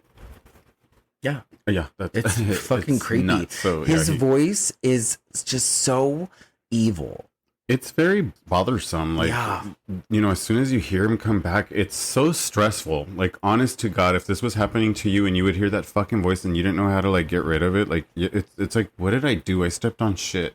Yeah, and this is just no joke. Like, you're really messing with a psychopath. Like, if you didn't realize you were not you are at this from point. a kid that finds it so comforting to be back in jail every single time, tries to aim for trouble just to get back in there, is now running away from this freak. Yeah. Like, hello, yeah. Oh, and this is where Charlotte comes back into play, Venna's girlfriend roommate. I'm really running with the gay theory, by the way. I'm gonna run into the bank with that one. I think you're pretty much right, because I don't know. I'm not gonna deny that either. Like, why does it have to be so important that we save Charlotte now? Like, why couldn't it be Leelee Sobieski? Like, couldn't she just be the one taken? Why couldn't they have just kidnapped her right now and let the rest of the movie chase her? Because like Charlotte? we needed a girl in the film for the movie to be successful. And we had just seen her a while before this even happened, and like, I honestly forgot who the fuck Charlotte was when they're like, "That's Charlotte." I was like, "Who the fuck's Charlotte?" Like, useless who the character. fuck is Charlotte? Yeah. Yeah, exactly. So Rusty Nail has challenged Lewis and Fuller to go into a diner at the next rest stop, butt-ass naked, to order 12 cheeseburgers so they can feel as humiliated as he did the night he went in that motel room under their suggestion with that bottle of pink champagne. Ladies, this restaurant serving cakes. And it's your favorite scene of the movie. Oh my gosh, I didn't stop. I was sitting at the edge of my seat. Okay, enough of that. I mean, I probably jerked off to the scene when I was 15 years old. There's that pause button. Yeah, I probably rewound it, let it play like 7 or 8 times. The best shot is when they get off the car. To me. Get out of the car? Yeah, like when they get out of the car and like the sun's literally hitting that schmazz. You're so funny. Right. I love it in movies when it shows man ass and you're trying to like see if you can see a little ball. You're like trying, you know. Just give us something. Gays are so funny. Yeah. I do really like Venna in this scene though, when she's left in the car, because she has like an emotional reaction to Rusty Nail and what's going on, because she's trying to like relate to him, and she's like, I'm sorry for whatever they did to you. And he's like, now they know what it feels like to be the butt of the joke. Which there's a reason like, for like what he's doing, you know. In this movie, that's like one of the major topics for this movie is being the brunt of the joke, right? Or like literally being the one that you are made feel stupid. And this is his way of getting them back because of what they did. Yeah, like, you don't know who you're messing with. There's so much, because and this little clip alone is like revenge, and then feeling like the brunt of the joke, and then like shame, you know, and there's so much going on in this scene alone, like through what one person can put another person through and what one person can go through as well. Like there's so much happening right now in this scene if you really pay attention, specifically because of what you said with Leelee Sobieski, like feeling all those feelings in the car. She's feeling all these feelings in the car, and this is happening inside of the restaurant as we're watching like all these other things unfold and develop, and he's talking to her through the CB at the same time. You know, like all this is happening. They're supposed to go into the restaurant, order 12 cheeseburgers. Yeah. I love the lady. Oh my God, yes. Fucking lady, the waitress. I forgot her name. I don't think they name her. Something so simple like Shelly or some shit. It's on her badge. Oh, is it Shelly? It might be Shelly. It's something so simple like that. You want but fries with that? She just like, don't even budge. She's seen it all. Well, even the manager comes out and he's like, is this a fraternity stunt? Yeah, can't say get on my restaurant, some bullshit. It's so funny. I'm so interested as to what he had in his pockets. Oh, I rewound it for you when we were like, wait, I was like, is it a stun gun? I couldn't figure out what he has in his pockets. If anybody knows what the manager has in his pockets, please let me know. What do they used to call those? Pen pals or the pocket pals or something? Pocket pals. Right? Pocket pussies. No, something. It was like a pocket, like you put it in your pocket on your chest and on your shirt, and it would protect the ink from going onto your shirt and stuff like that. I love it. Anywho, so Rusty Nail has given Venna instructions on where to go, and where else but a random cornfield in the middle of nowhere. And I think this scene is very spooky. Mm-hmm. Because the trio are led into a trap of sorts and are then chased by the big bad truck into the cornfield. And this massive truck is just plowing down rows of corn as they are on foot and just running amok. And this truck is just chasing them. Yeah. And I forgot about the part where they fall into the dip in the middle of the road and the truck just goes right over top of them. Yeah. Like that is it's fucking insane. I was so on edge. That has to be like a little river like type of shit where they hold water, right? I think so. I'm like, why is there a big old perfectly cut it's rectangle? Like a moat of sorts, yeah. So they don't flood out. But yeah, it's scary. It's scary, this whole scene, and it goes on for a minute. And I miss a good chase scene. I think that's what some scary movies are lacking these days, is effective chase scenes. That's what everyone really hated Scream 5. For was the lack of chase scenes, and this movie has a lot of this kind of amped up tension. So then is captured, and Rusty Nail sets the car on fire, Lewis and Fuller's car, and they can hear Venna screaming from the CB radio inside. Rusty Nail tells them Rusty Nail tells them to meet him at a motel in the next town over, but doesn't tell them what motel. And of course, there's like 10 of them. He tells them to bring pink champagne, not to be late, and that he will be in room 17 at whichever motel they pick. at whichever motel. And again, they're on foot, so they got to run. And it's more than 7 miles away. They come across a bar. They hijack a car. And I love how Fuller, speaking of Charlotte, is like, we have to find Charlotte. Yeah. Who the fuck what is do Charlotte? You care? The motel scenes from this point forward, I think, are interlaced so well. Yeah, I do like this a lot. I like it too. I like the lighting. I like how every room 17, there's something insane going on behind each door. Like we have Marines partying behind one door. Jay Rodriguez is one of them. I caught him and I thought that was kind of fun.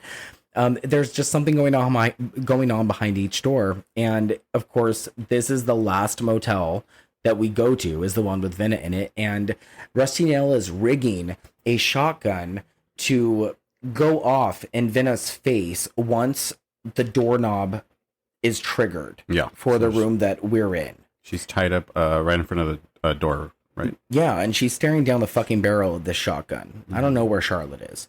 But Wes Craven would be proud, by the way, of this little booby trap this guy is setting.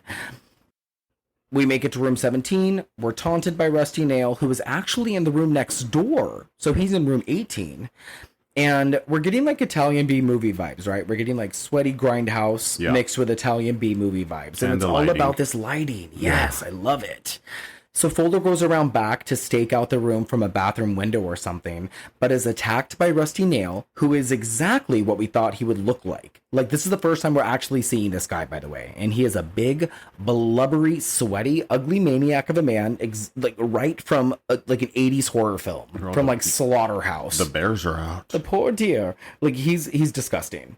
I love the back of the hotel though, like the motel. Like so I love that little alley that he's going through. Like I want to go through all that junk, and I'm like wondering, like, why the fuck is there a back of the fucking motel like that? This was scary. What kind of hotel motel is this? This reminds me of somewhere that me and Crystal stayed in Palm Desert. You know, that's where I first had sex with a girl, and that's exactly what the motel looked like. In Pacoima, right next to the Pink Motel, which we all are really familiar with. Oh my god, I hate this story. Looks exactly like that fucking motel. Did you catch hepatitis? I think that's where it happened. That explains so much that's happening with me right now. I know. Girl, the ship is sinking. I hate this story. That was decades ago. I don't even know what to say right now. This makes the next line that I have written down a little funny.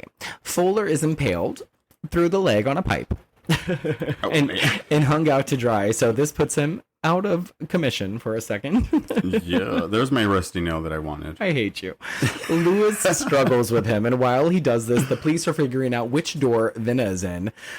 So the tension is high, and Venna's eyes are so big, and Lewis has to climb through a bathroom window to save her before the police open the door, and her head is blown off, and it's insane and gripping. And what I didn't mention is Rusty Nail has driven off into the meadow behind the motel, and has been revving up to drive through the motel at full speed, which is what he's doing right now. And side note, the pipe shit is fucking sick. Yeah. Like, it's like bent inside his leg. He's, again, just hanging over this fence. It's fucking brutal. It's like a hook, yeah. Shit. It's really brutal. And Lewis has to go rescue Fuller, and the police are going with him to take down the truck. But I mean, what can you do? Yeah, it's a fucking truck. Venna has been saved.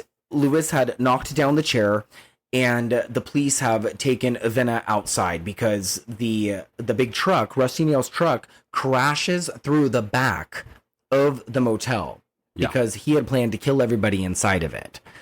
That's crazy, dude. Yeah. He drives that fucking truck straight through the motel. And he dies in the driver's seat. Yeah. And Charlotte is alive in the back because we can't forget girlfriend Charlotte. And it's a big ass semi, so it ain't gonna kill nobody. I think we should do a Joyride 4 and call it Charlotte. So, if she didn't die, then the truck driver shouldn't have died either. So that means that he was already dead when ding ding ding he put him in the truck. I think so too. Maybe he jumped just out to afterward blame him, because right? Like just for blame. Yeah, it's a Halloween H2O thing. So what happened is we find out that the driver was a trucker named something Jones, and he drove for an ice company. Oh, that should ring some bells, guys, because there's the ice truck brought Lewis back his MasterCard. The guy that drove the ice truck. Yeah. And as we are recuperating, Charlotte's getting her makeup done or something over in the ambulance. we got her getting her touch-ups. I don't know what she's fucking doing here, but the way the ambulance guy looks at Leelee Sobieski during this scene is so fucking funny to me. He's like, hurry up, bitch. I got a scene to do and I got to clean her up. Like, honestly, it's like the funniest fucking look he ever gives you can ever give somebody. He's getting his SAG voucher. It's great. And then he hates her. Yeah, Leelee joins the brothers, Fuller and Lewis, over in the ambulance, and we hear a CB radio go off, and it's Rusty Nail's voice, and he's yakking on about some storm that's a brewing. Mm-hmm. How's that storm looking? It's gonna wash everything clean, and we end it.